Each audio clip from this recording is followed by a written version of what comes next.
He watched her cry, Defy me in my own hall? and instead of saving I am the her, king you will obey. he decided Speak to now. destroy her. The Snow night is fell cold, quietly over but the you are not empty alone. streets. I feel the weight. She was Carried barefoot, together. and the vampire king was watching from the shadows. Not to protect her, not to help her, but to see how long she would survive, the girl nobody saw. Her name was Leora Vale. Most people didn't know that. To the city, she was just another homeless girl near the old train station. She slept behind a broken ticket booth, wrapped in a coat that used to belong to her father. It still smelled faintly like smoke. The factory fire had taken everything. Her parents, her home, her future. Relatives promised help, then disappeared. Shelters were full. Jobs required addresses. Kindness had conditions. But Leora still believed in something strange. She believed in staying soft, even when the world was hard. One night, she found a little boy crying near the station stairs. Lost. Cold. Terrified. She gave him her bread. She gave him her scarf. She sat with him until his mother came running.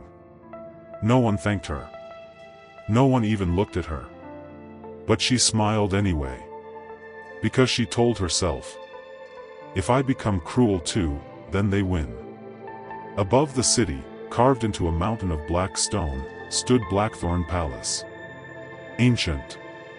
Silent. Untouchable. And inside ruled King Ethros Draven. Immortal. Feared. Unforgiving. The Vampire King did not believe in mercy. He ruled through order. Through fear. Through distance. Love? Love was weakness. Centuries ago, he loved a human woman. He gave her everything. And she betrayed him. Sold secrets. Opened gates. Watched his kingdom burn. The last thing she said before disappearing was, "You were never capable of love." That sentence stayed with him longer than the fire. So he killed the part of himself that felt. Or at least, he thought he did. Ethros often walked the city rooftops at night. Not because he needed to, but because immortality is lonely. That night, snow covered everything in white silence. And then he saw her. The girl behind the station. Giving her food away. Laughing softly at something the child said. Her hands were red from cold. Her lips trembling. But she looked warm. He felt something unfamiliar. Not attraction. Not hunger. Curiosity. Why would someone with nothing still choose kindness? He decided to watch again the next night. And the next. And the next point. One evening, he saw two drunk men harassing her. They kicked her bag. Mocked her. Called her useless. She didn't fight back. She didn't scream. She simply said softly, "Please. I don't want trouble." When they left, she picked up her torn bag. Sat down. And cried quietly. Not dramatic sobbing. Just silent tears. The kind that fall because no one is there to stop them. That was when Ethros made his decision. Not to save her. To test her. He told himself, if she is like the others, she will break. And if she broke, he would feel nothing. The next night, a carriage stopped near the station. Vampire guards stepped out. Tall. Silent. They approached her. "You are summoned." She blinked in confusion. I didn't do anything." "You are summoned," they repeated. Fear spread across her face. But she stood. Because sometimes when you have nothing, you stop fearing loss. They brought her to Blackthorn Palace. She stared at its towering gates. Whispered to herself, "Just survive today." The throne room was enormous. Dark chandeliers. Stone pillars. Cold air. And at the end, he stood. King Ethros. Tall. Still. Eyes glowing faintly red. She trembled immediately. "I don't have money," she said quickly. "If this is about the station, I can leave." He descended the steps slowly. "Why do you give away what little you have?" She swallowed. "Because I know what it feels like to have nothing." Silence filled the hall. He circled her like a predator. "You will stay here." Her eyes widened. "As what?" "As a servant." The court murmured in amusement. "A human? In the palace?" He watched her carefully. Waiting for anger. Fear. Rebellion. Instead, she bowed. "Thank you." That answer unsettled him. She was given the smallest servant room. No window. No fireplace. Other vampires mocked her openly. Trash. Pet. Temporary. Ethros did nothing. He wanted to see. Would she run? Would she complain? Would she beg? Days passed. She worked quietly.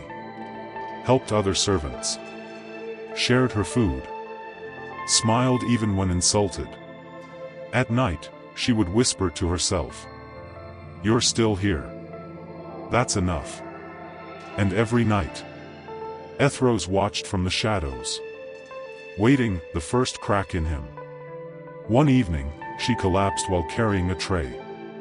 Exhaustion. Hunger. Weakness. The tray shattered across the marble floor. The room froze. For a moment, he didn't move. Then he was beside her instantly. He caught her before her head hit stone.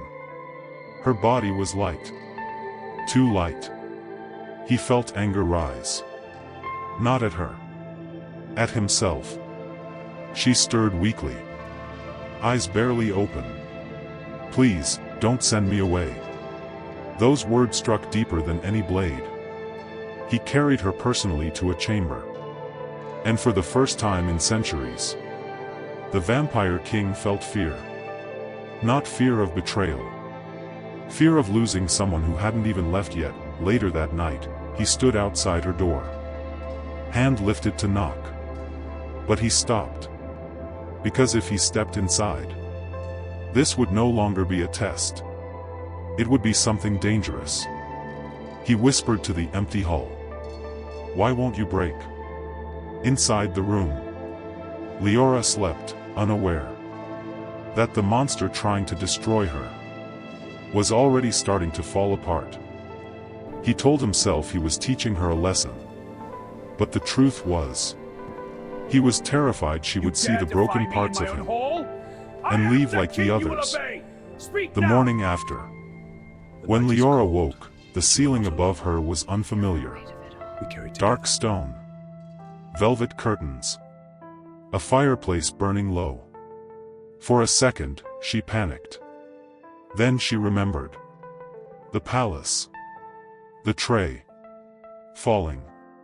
Her body ached, but the bed beneath her was softer than anything she had felt in years. She quickly sat up. Too quickly. The room spun. A knock came at the door. She froze.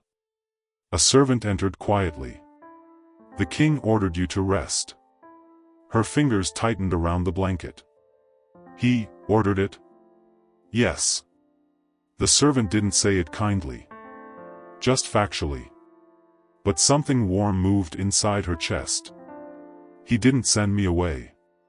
Across the palace, Ethros stood before a tall mirror of black glass. His reflection stared back, calm, composed, untouchable.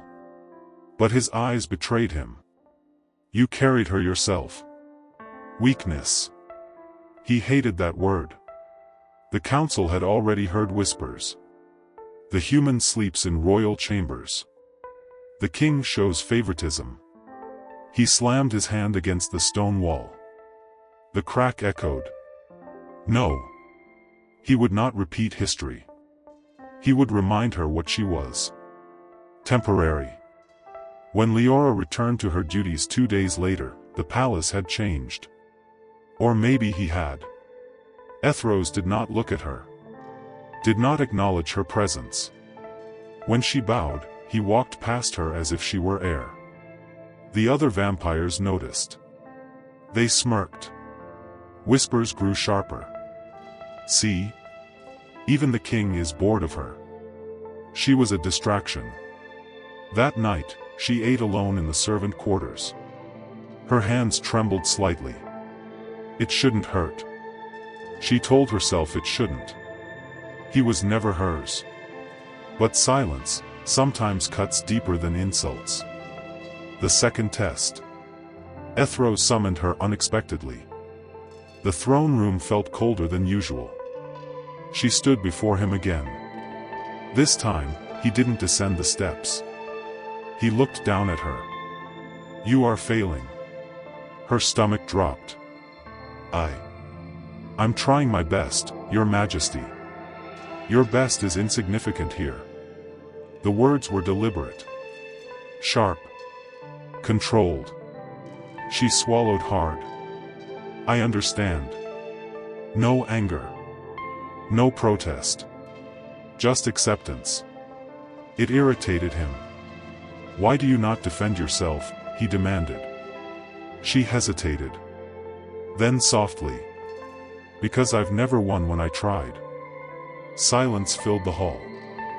That answer was not weakness. It was exhaustion. And he didn't know how to respond to that. That night, he couldn't rest. He walked the empty corridors. Every torch flickered like a memory. He remembered another human voice once saying, "You are too cold to love." He remembered believing her. Leora was different. And that frightened him more than betrayal ever had.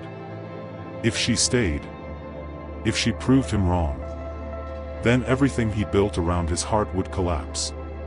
So he made a decision. He would hurt her enough to make her choose to leave. That way, he would not be the one abandoned again. The breaking point. The next evening during a royal gathering, he called her forward. In front of nobles. In front of the council. In front of everyone. Pour the wine, he ordered. Her hands were steady at first. But the eyes watching her burned. Someone whispered loud enough.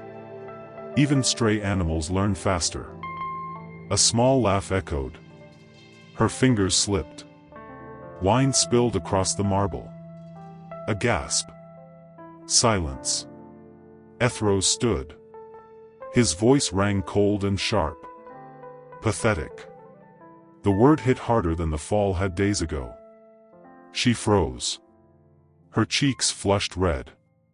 Her breathing shallow. He stepped closer. Low enough that only she could hear. You do not belong here. Her eyes shimmered. And for the first time, she didn't answer immediately. The room waited. He waited. This is it, he thought. She will leave. Instead, she bent down, cleaned the spill with shaking hands, and whispered, I know. But she didn't walk away. Later that night, he found her alone in the courtyard. Snow falling again. She was sitting on the stone bench, hugging her arms around herself. Crying. But quietly. Not for attention. Not for sympathy. Just releasing something heavy. He stepped forward from the shadows. You should be angry, he said. She wiped her eyes quickly. I'm not. Why? Her answer was fragile, but honest. Because I think you're trying to push me away. The words hit him harder than any accusation. She looked up at him. And I don't think you hate me. His jaw tightened. You know nothing about me. She stood slowly, meeting his gaze despite trembling. I know you looked scared when I collapsed. Silence. The kind that exposes truths.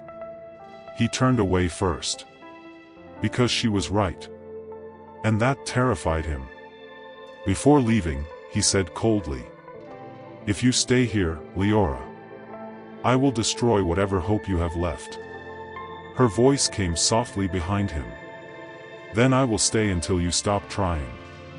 For the first time in centuries, the Vampire King felt something more dangerous than betrayal.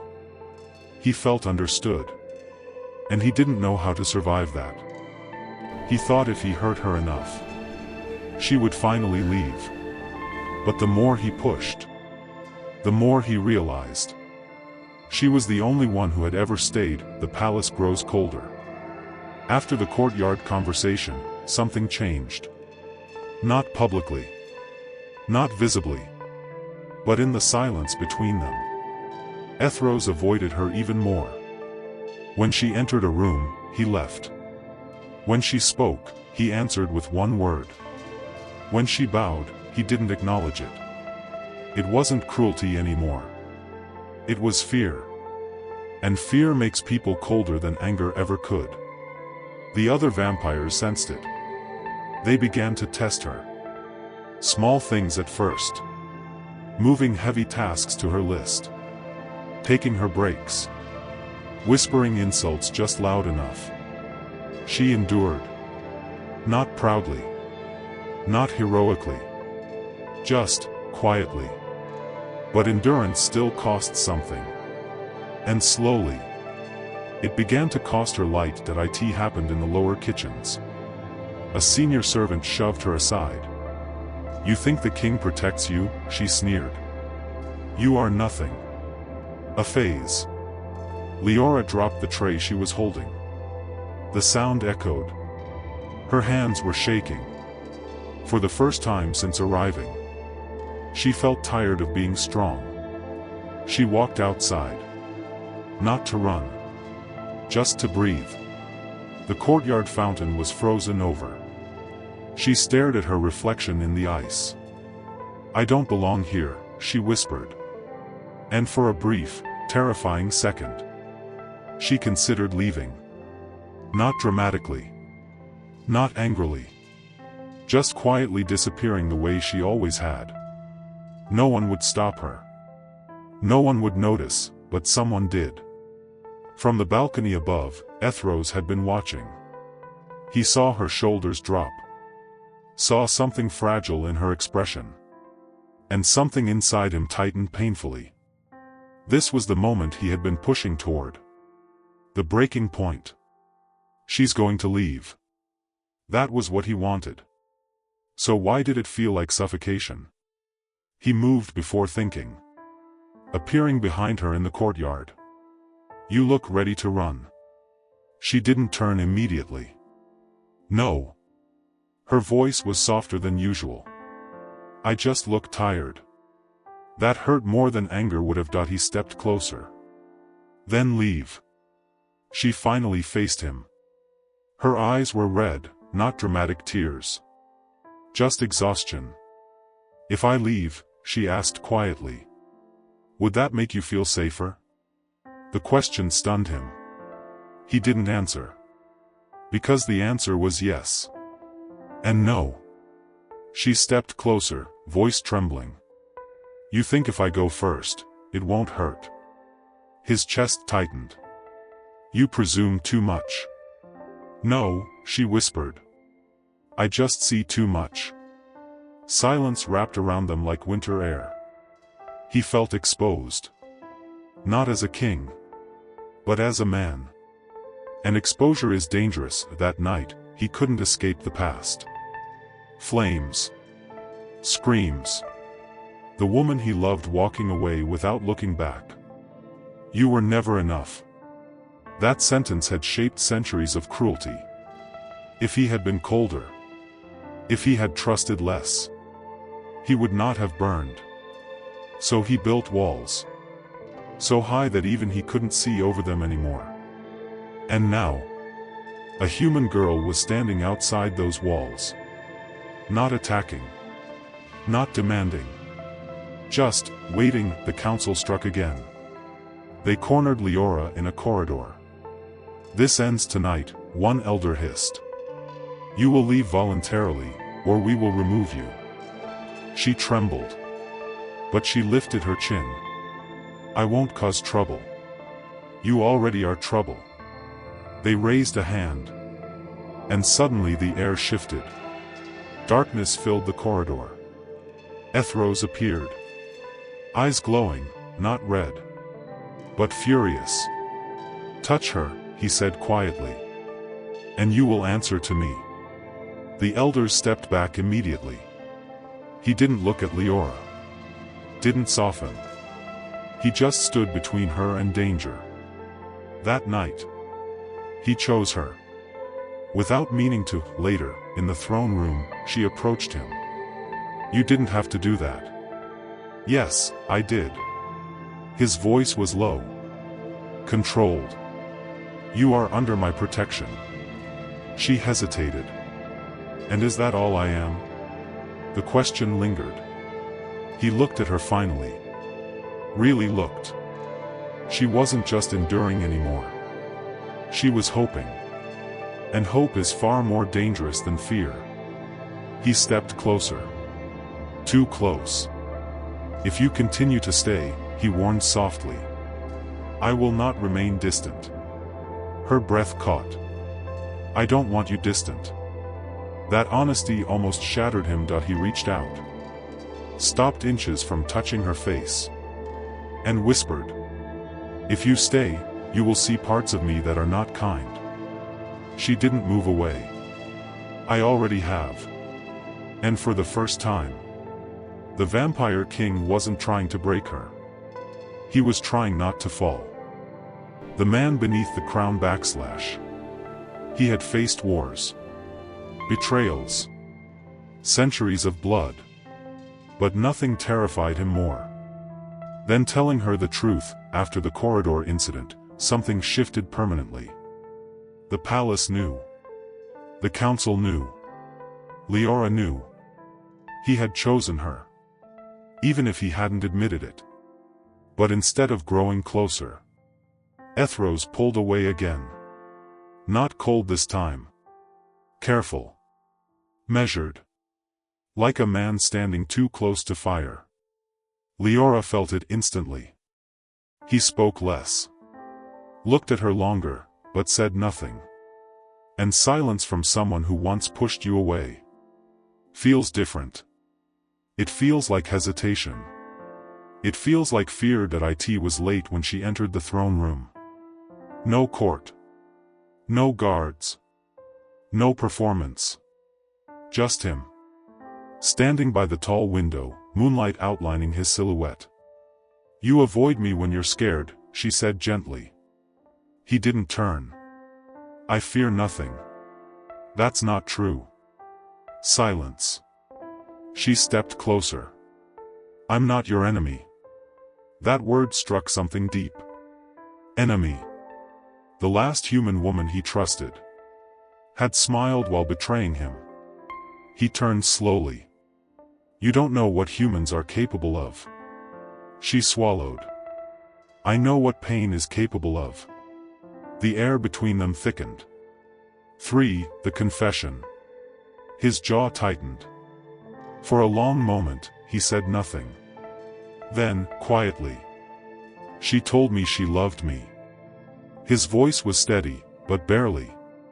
"She learned my weaknesses. My defenses. My people." Leora listened without interrupting. "She opened the gates to my enemies. Watched my kingdom burn." The words were controlled. But his eyes weren't. "I held her while she lied to me." Silence filled the room. Not dramatic. Not loud. Just heavy. He looked at Leora then. Not as a king. As a wounded man. "I loved her more than my crown." And she left without regret. The last sentence came out rough. Almost ashamed. "I tried to break you," he admitted. Not proudly. Not angrily. Just honestly.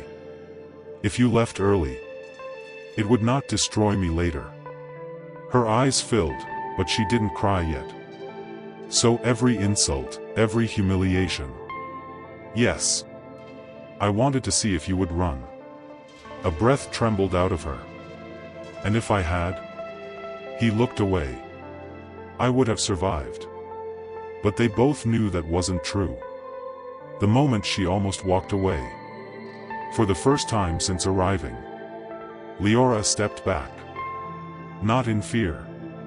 In pain. You don't trust me, she whispered. His silence answered. That hurt her more than the cruelty ever had. She nodded slowly. I stayed because I believed you were more than your anger. Her voice broke slightly. But if you only see me as a test. That was when he felt it. Real fear. Not of betrayal. Of loss. She turned. Took one step toward the door. And that single step shattered his pride. 6. The breakdown. Leora. His voice cracked. Actually cracked. She stopped. He crossed the room in seconds. But this time, not as a predator. As someone desperate. I don't know how to trust without fear, he said quietly. That sentence cost him everything. I don't know how to love without expecting ruin. His hands trembled slightly at his sides. I am not pushing you away because I hate you. Silence. I am pushing you away because losing you would destroy me. There it was. Not royal. Not polished. Raw. She turned slowly. Tears finally fell. Not from weakness. From relief. You were never afraid of me leaving, she said softly. You were afraid of needing me. He didn't deny it. Because she was right. He had faced armies without blinking. But dependence? That was unbearable. She stepped closer. Slow. Deliberate. You don't have to punish me for someone else's betrayal. Her hand lifted, hesitated. Then rested gently against his chest. His heart didn't beat like a human's. But in that moment, it felt like it might. He closed his eyes. For the first time in centuries, he leaned into someone instead of standing alone. And whispered, if I let myself love you, I won't survive losing you. She answered quietly. Then stop preparing for loss. And start trusting me to stay. And for the first time, the Vampire King didn't have a defense. The night the king chose. The court had left. The doors of the throne hall closed with a heavy echo, sealing Aaliyah and King Lucien Valor inside a chamber built for power, not vulnerability. The torches dimmed. Lucien stood still, as if motion itself might betray him. You should fear me, he said quietly. Aaliyah didn't step back. I did, she admitted. At first. The honesty startled him more than defiance ever had. You tried to break me, she continued. Not because I was weak, but because you were. The shadows around the throne flickered violently, reacting to his temper. Marble cracked beneath his boots. But he did not lash out. Careful, he warned. I'm done being careful. For centuries, Lucien had ruled with precision. Control. Distance. No one stood this close to him without trembling. Yet she did not tremble.